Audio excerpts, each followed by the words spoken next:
Hey, you all. Carpetbagger here, coming to you live from the South. More specifically, we are in Knoxville, Tennessee, and even more specifically than that, we are standing outside of Mountain Oddities. This is a wonderful oddity shop that's been here for some time now, and but recently they've undergone a transformation. They used to split the store in half between an oddity shop and a collectible shop, but the collectible shop has left the building, and the museum, the shop, has been extended into a full museum. So I definitely wanted to come by and check out this newly museum-fied oddity shop. So yeah, kind of gone from a shop to being a full-fledged museum. So please follow me.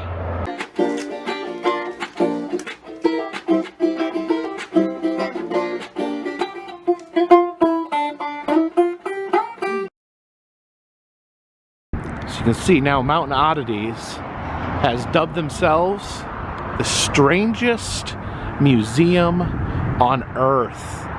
Says Mountain Oddities, where ghosts have nightmares. In the window there you see the sideshow banner. It says Strange Safari, Odd Animals and Weird Animals.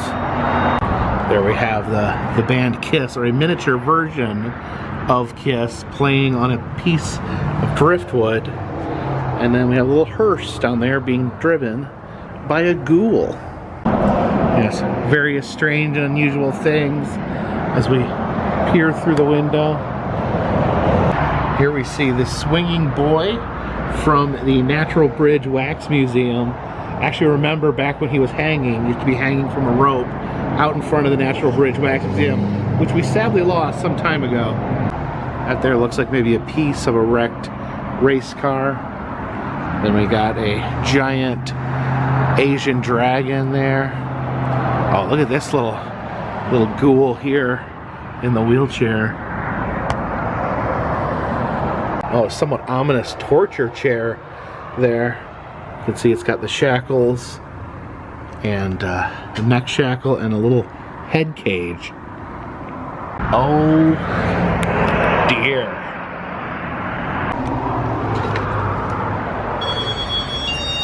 I'm greeted here at the door by the Velociraptor.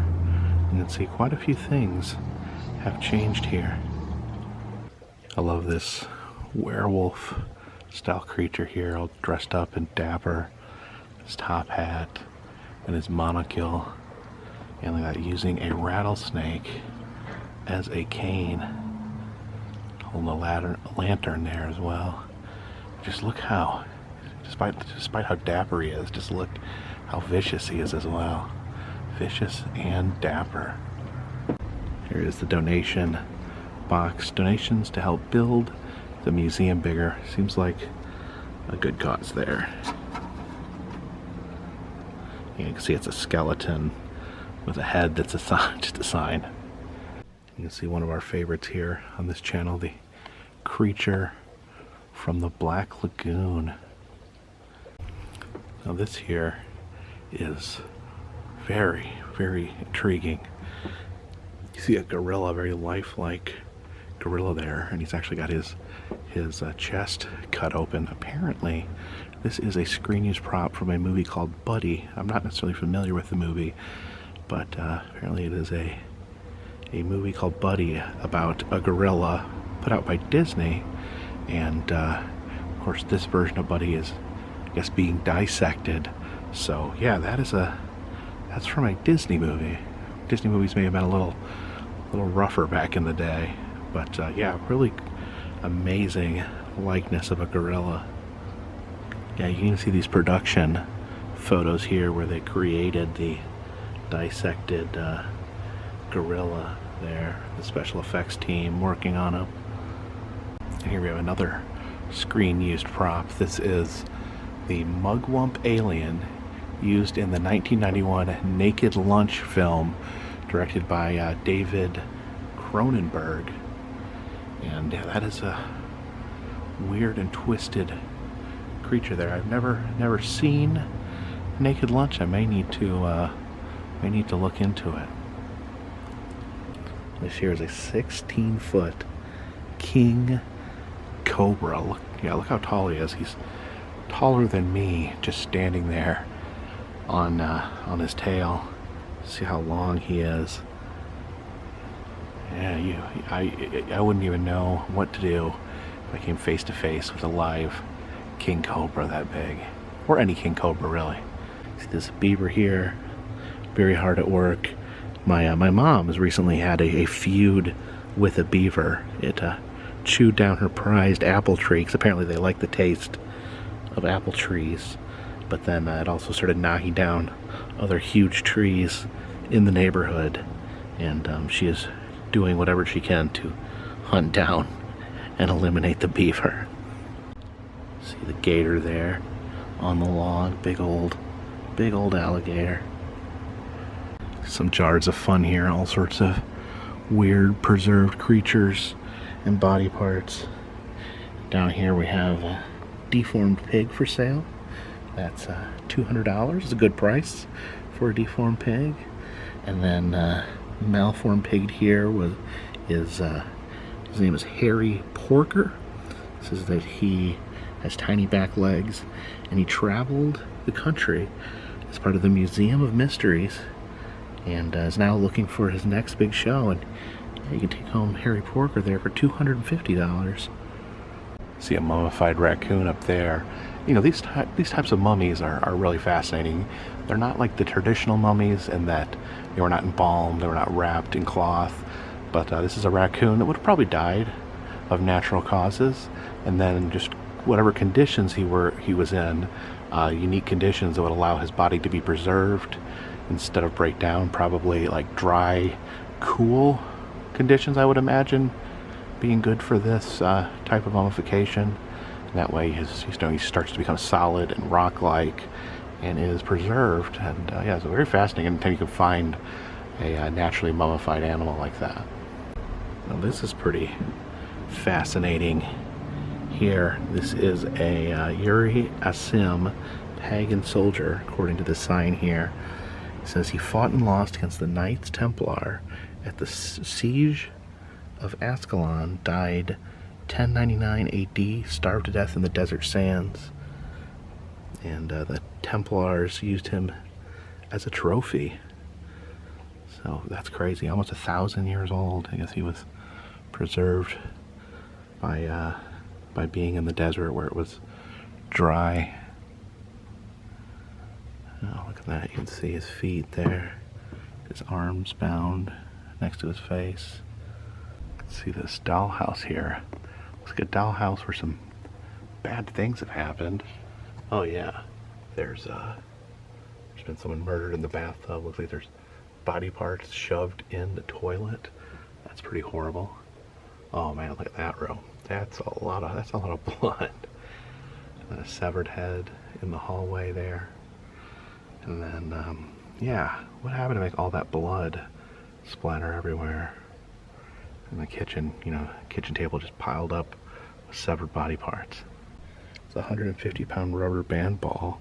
It says this was used as part of a charity to raise money for a children's hospital, and now it is donated to this museum where it is on display. A prosthetic leg right there. Some interesting masks. I don't know if these would be like Oddfellow masks are used in some sort of ceremony, but they kind of have that, either Oddfellow or Mason used kind of that ghoulish look to the mask. I mean, look at that one.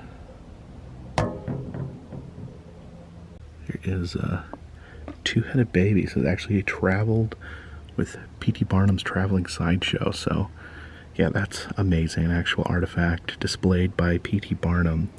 The two-headed baby there. And yeah, a lot of times the babies in jars were called pickled punks. Most of them, were not real. They were fake babies. And it was funny, they actually had issues with different states' laws because some states made it illegal to display live babies, and some states made it illegal to display fake babies because it was, a scam. So they had to change their explanation depending on what state they were in. And some, sometimes they had to have a real baby in the jar and claim it was fake just to get around state laws. An adorable little two-headed lamb there. And this actually also belonged to P.T. Barnum's traveling sideshow. So yeah, the two-headed animals, always a big draw in sideshow. And yeah, we continue to be amazed and to gawk at these mutants to this day. So that's very sad there. There's children's shoes from the Holocaust. It says, "Don't let history repeat." Yeah, very scary. I think that human beings can be as awful as they became during that time period. Here is a piece of work done by Howard Tate, he's basically known as the king of sideshow gaffs, or fake sideshow artifacts. It's like some sort of mummy remains here, and yeah, to have a real Homer Tate piece is pretty amazing. He created, some very famous gaffs, including the Thing in Arizona, the legendary roadside attraction, the Thing. He created that mummy, and then also created Jake, the Alligator Man, out in Washington, two of the most famous gaffs of all time. Have these skulls here carved by an artist known as Zane Wiley. Makes these customized skull carvings, which are really, really intricate and interesting. And a little two-headed turtle there. Look at you. Look how happy he looks. That one head looks super happy. Then we got a little two-headed duckling there. Two heads make it twice as cute. There's a little lizard there on that skull. Yeah, these are interesting. These are like things in jars that they've added, colors and stuff so you can see their insides better. Over here, there's some uniquely deformed animals. The authentic four-legged chicken, so you can have twice the number of drumsticks. Then an authentic two-faced chicken there. Two faces. Looks like they actually have animals there embedded inside of a pen. These little interesting skulls for sale. A pile of fetal pigs. We have two gigantic Fiji mermaid, like full-sized, human-sized Fiji mermaids. You can see just the terrifying mouth on this one. These are made by Juan Cabana, who is pretty much, the most well-known maker of Fiji mermaids in modern times. I actually do have one of his pieces in my personal Oddities collection, but these are just amazing how huge these are. And yeah, this one here, it actually featured in the mermaid documentary that they played on the Discovery Channel. I don't know if you guys remember that, but they actually ran this I don't even call it a mockumentary or a fake documentary, but it was about how mermaids were actually real. And a lot of people at the time watched this and took it to be 100% factual. People were basically believing that mermaids were completely real. I think it's funny just looking back on that documentary. It convinced so many people that mermaids were real and that what they were presenting was accurate. And even to this day, I believe there's people that still believe mermaids exist because of that documentary. You actually will see pieces of that documentary will pop up without context on social media, telling new generations that mermaids are real. So, I don't know, I watched the documentary. I actually loved it. I thought it was well done, and I appreciated it for the piece of art that it is, but it definitely went a long way in making people believe that mermaids were real, and still convinces people to this day.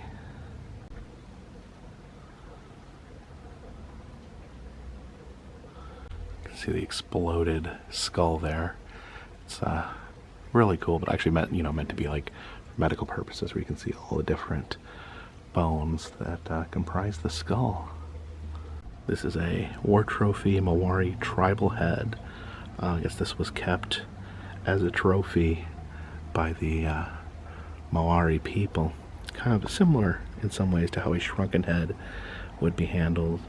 They took this head, they didn't shrink it, but they preserved it and decorated it so they could keep the heads of their enemies. So that head one time was on a human being's neck and shoulders, but got in a scuffle, and unfortunately they had their head taken and turned into a decorative trophy as it rotates here before us.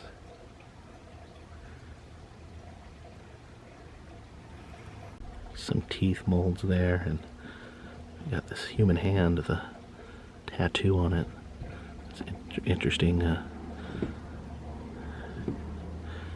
jiggliness to the hand there. This is Gertrude, the patron saint of dead cats. You can see there it is a saber-toothed tiger head covered in gold and countless precious jewels. There's a bound foot, or at least a wax replica of a bound foot. They was a practice in China, which fortunately is no longer practiced, but they would break a young girl's foot and force her to wear certain shoes because it was considered very desirable to have feet in that particular shape.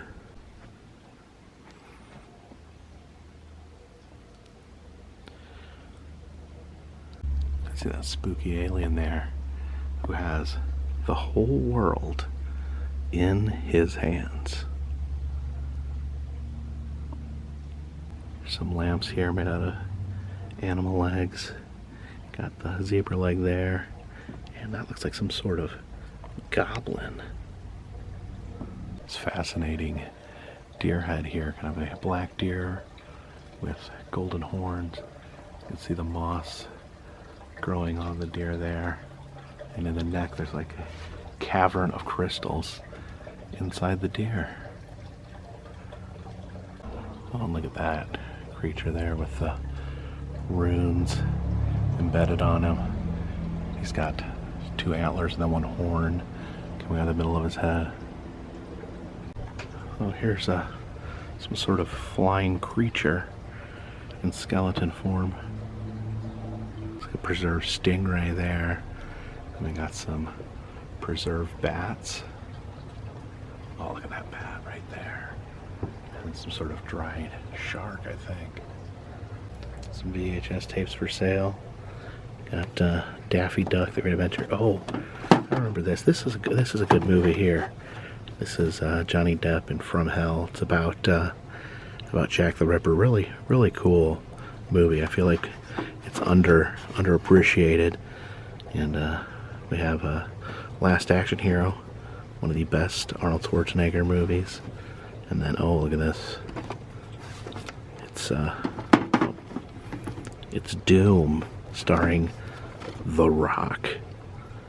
This is one of The Rock's first movies, and I never saw it, but have not heard a lot of good things about it. Some dolls here on the table. Oh, look, looks like some of them are disfigured. There.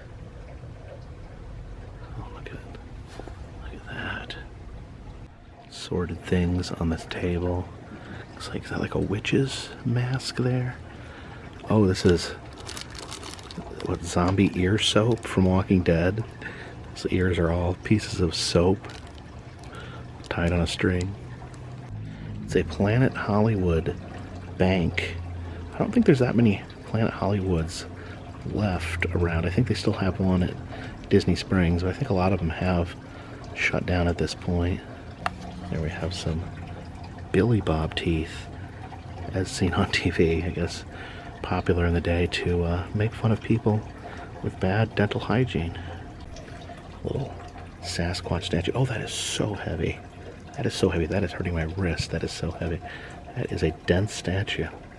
Oh, some more spooky dolls up here. Oh, look at this. Always love when I find these. They're so creepy. This is an animatronic chimpanzee head. That one's $75. Oh man, do I need him for my bunker? Maybe. Oh man, yeah. They used to come with like a remote control, and you can control their face. But yeah, always catch my eye when I see these. I don't think I've ever seen these before. These are Antmobiles sold by Ripley's, believe it or not, world's smallest model car kits. It says ant powered. How would it? It says has been designed to be powered by carpenter ants.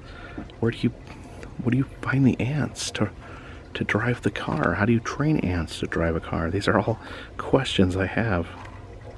See the armadillo purse there.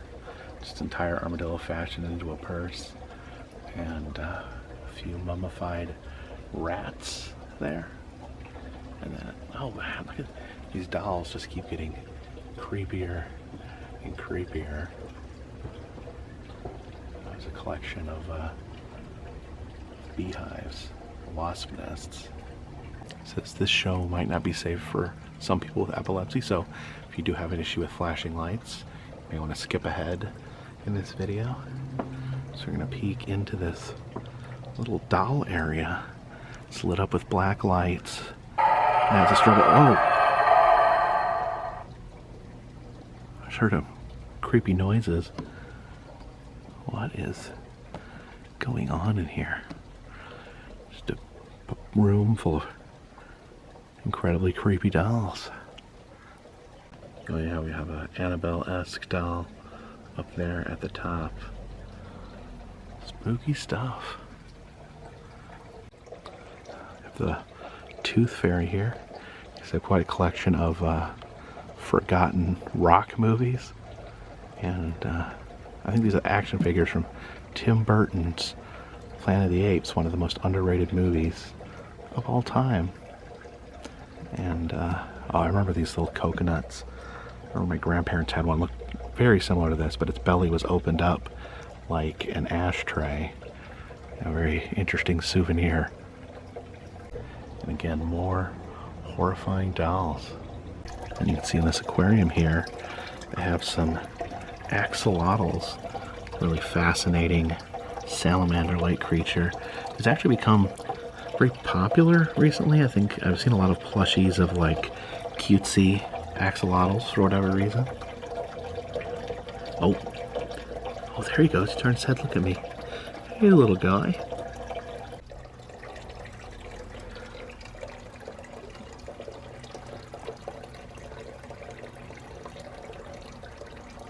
Here we got some cans of armadillo meat. It says sun ripened, so armadillo there ripened in the sun as they lay on the asphalt. Some big footprints there. I finally did buy a big footprint recently for my collection. Like that sculpture of the T-1000 there. The hole blown in his head. These bell jars here got a human heart.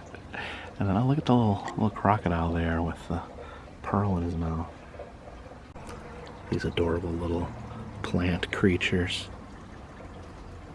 It's really cute. This little punk baby there. He's got a mohawk made of screws, and then this one here is like emerging from some sort of teacup. Here are some very dark action figures there. You have a Marshall Applewhite, leader of the Heaven's Gate cult. Of course, Charles Manson, classic cult villain. And Henry Lee Lucas, one of the most grotesque serial killers of our time. And here we have Ted Cruz, who, you know, it's rumored that he may or may not have been the Zodiac killer. Just, you know, who knows. And this is Patches the Clown, which is actually a deep cut. That is, John Wayne Gacy had two different clown alter egos. Pogo, which he's probably more well known from, and Patches, who wore a different suit. Oh my gosh, who would want to play with a Jeffrey Epstein figure? That's That's probably the most horrible thing I've ever seen.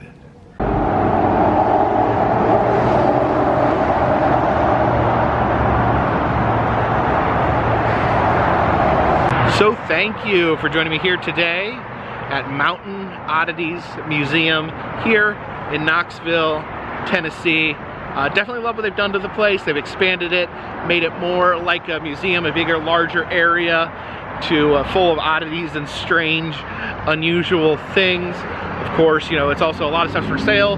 So as you're looking through the museum, you can pull out your checkbook and take a piece of the museum home with you. Thank you guys so much.